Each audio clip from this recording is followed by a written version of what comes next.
If you cast that line again, I'm calling the police. The guard barked as he ripped the rod from the elderly fisherman's hands. Nobody defended him. No one even spoke. Only his old navy cap fell to the wooden dock as he turned away, carrying the broken rod like a folded flag. But the next morning, boats began cutting through the mist. Sleek, silent, military gray. Who had called them? And why had the lake suddenly remembered the man it once belonged to? Welcome to QH. Let's uncover what really happened. Elias Warren was 74 years old, a former Navy man whose weathered face had seen more sunrises over Lakeside than anyone else in town. Born and raised in this small community, he had served his country at sea before returning to the place where water met land in the gentlest of embraces.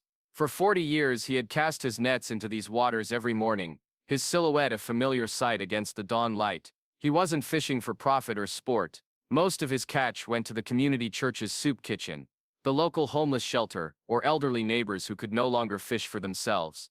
His routine was as predictable as the tides. Rise before dawn, row his small wooden boat to the center of the lake, return with enough fish to feed those who needed it most. The town of Millwater had changed around him.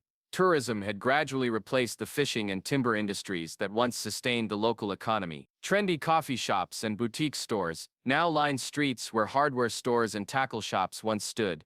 Still, Elias remained a constant, his faded USS Liberty cap a silent testament to his service.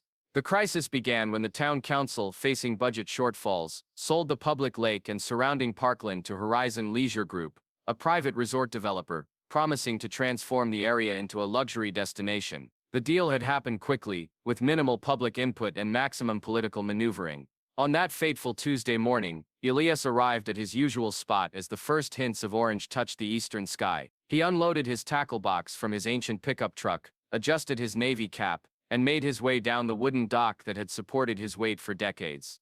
The air was crisp with early autumn chill, mist rising from the lake's surface like spirits greeting an old friend. He had just unfolded his collapsible chair when a voice cut through the morning silence.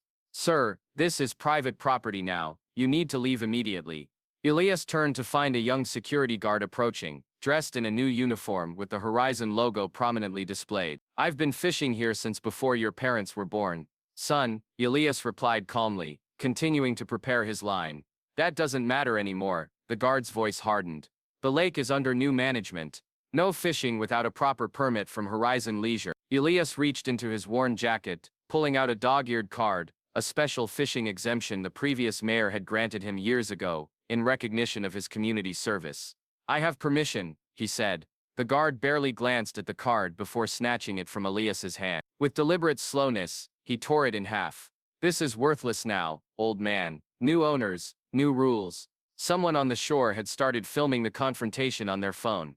Elias could hear laughter as the security guard gripped his arm, pulling him away from the water's edge. "Wait," Elias said, reaching for his fishing rod that was propped against the dock railing. As he moved, the guard shoved him roughly.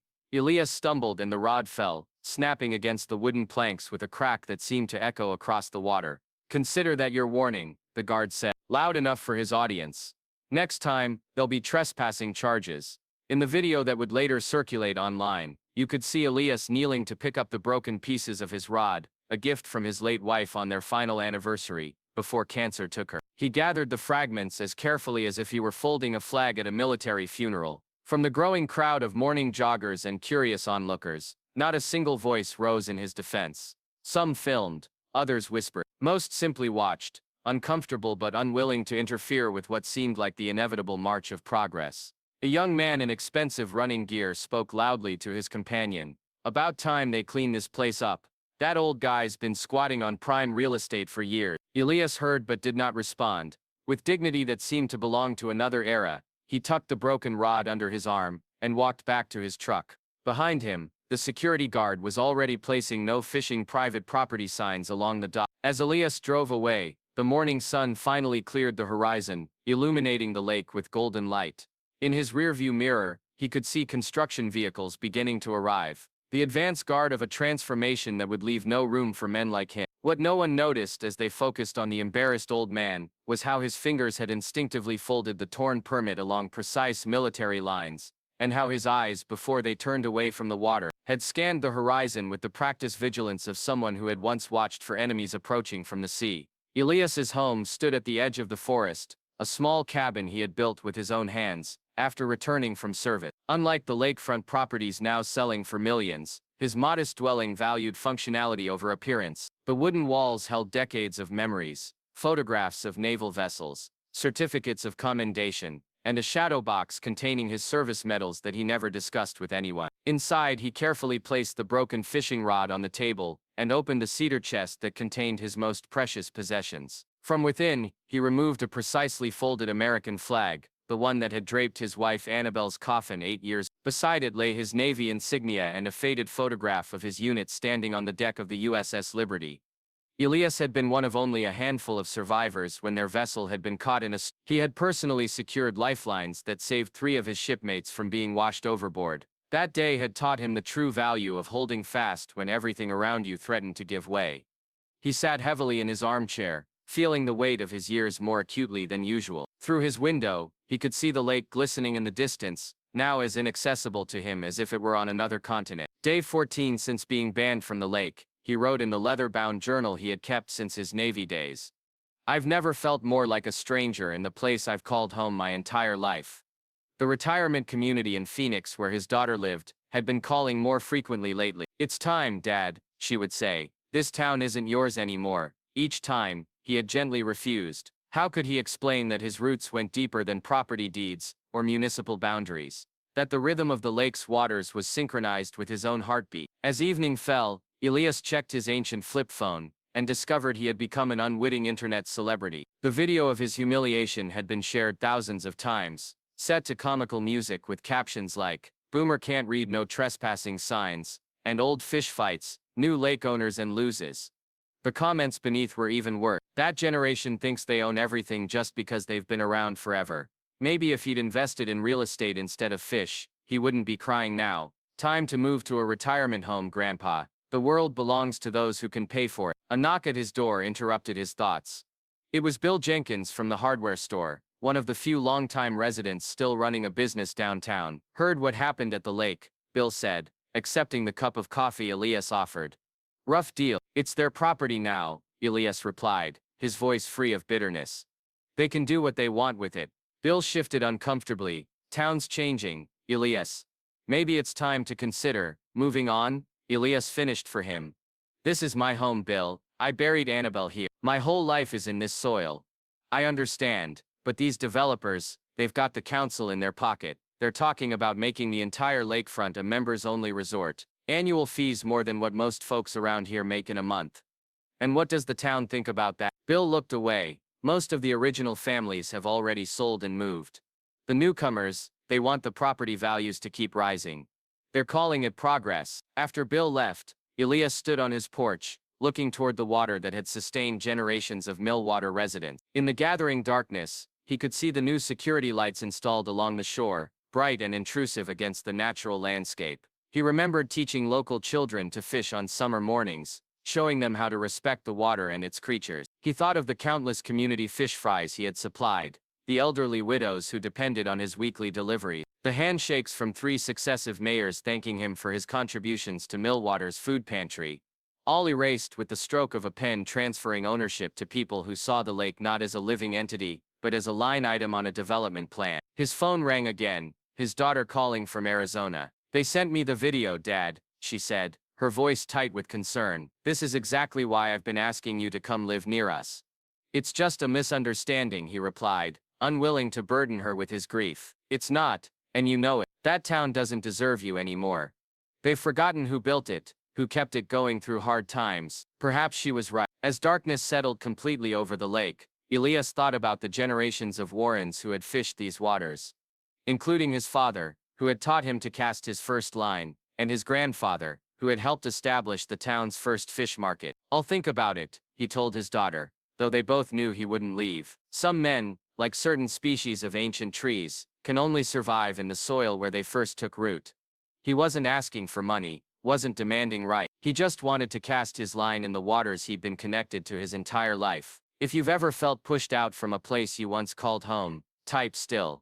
The following morning broke with unusual clarity, the kind of crystalline autumn day that photographers chase but rarely capture. Elias awoke before dawn, as was his habit, and sat on his porch with a cup of black coffee, Without his daily fishing ritual, the early hours stretched before him, empty and unfamiliar. Then at precisely 0700 hours he heard it, the distinctive rumble of marine engines approaching from the far side of the lake. Not the recreational boats that typically populated the water, but something with more purpose, more authority in its mechanical voice. Elias set down his coffee and walked toward the shore, his curiosity overcoming his reluctance to face the new private property and its guardians again.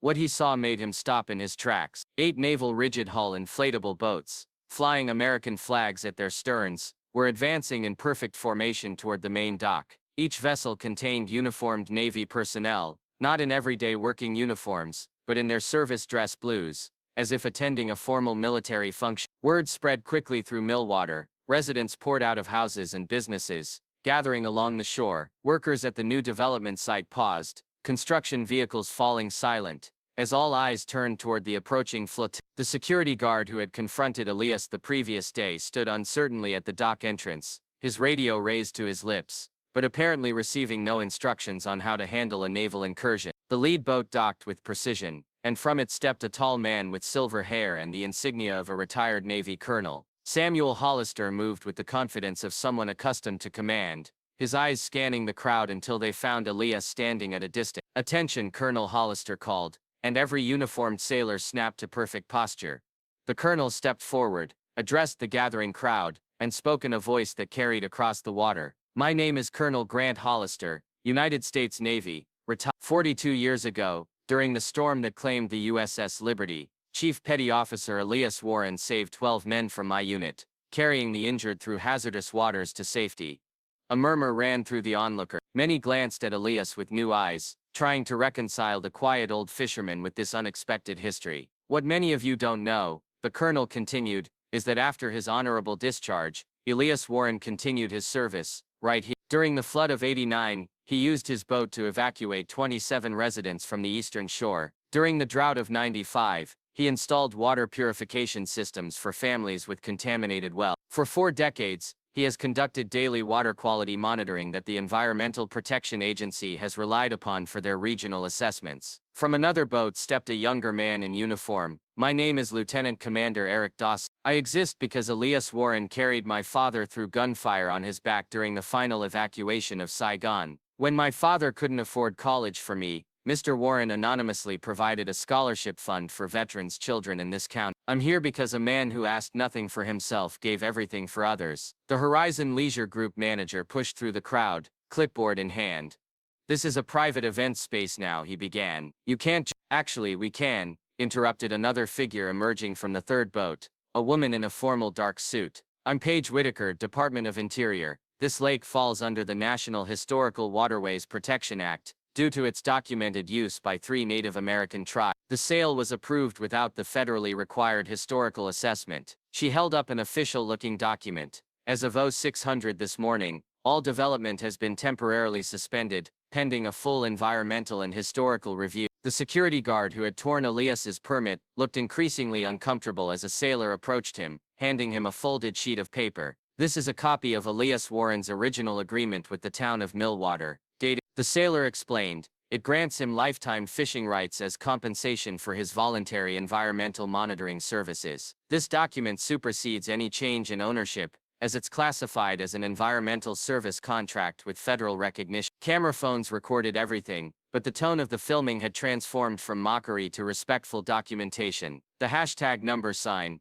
was already trending locally. The veterans had come prepared. They erected a memorial on the shoreline, a simple plaque commemorating the USS Liberty, and recognizing Elias's decades of service both in the Navy and to Millwater. They formed an honor guard along the dock, creating a path that led to Elias's usual fishing spot. Colonel Hollister approached Elias, who had remained silent throughout the proceedings, and extended his hand. "The men and women here today represent 4 generations of sailors, who haven't forgotten what honor looks like." He said, "We heard what happened. Word travels fast among veterans." Elias gripped his old commander's hand firmly, a motion threatening to break through his composed exterior.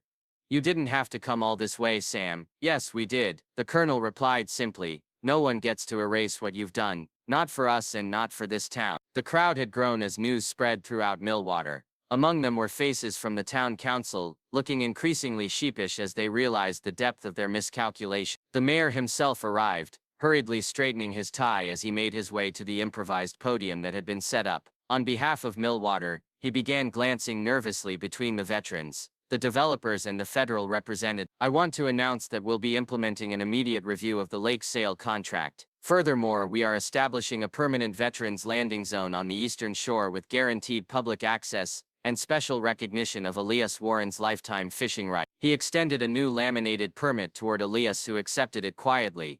What none of the speeches captured, what no video could adequately convey, was the transformation that had occurred in how the townspeople looked at Elias. The invisible barrier that had separated him, the old man who belonged to a disappearing past, had dissolved. In its place was a new understanding that some people's worth can't be measured in property values or economic impact report. As the formal proceedings concluded, Elias did something that surprised everyone. He walked to his truck, retrieved his spare fishing rod, older but still intact, and returned to the dock. With the practice motions of a man who had performed this ritual thousands of times, he baited his hook, cast his line into the water, and simply sat. One by one, the veterans joined him, sitting in respectful silence along the dock. No speeches, no further declaration, just the quiet solidarity of those who understood that some battles are fought, not with weapons, but with simple dignified persistence. The week following what locals now referred to as the Navy Day brought changes to Millwater that few could have predicted. The story had gone viral,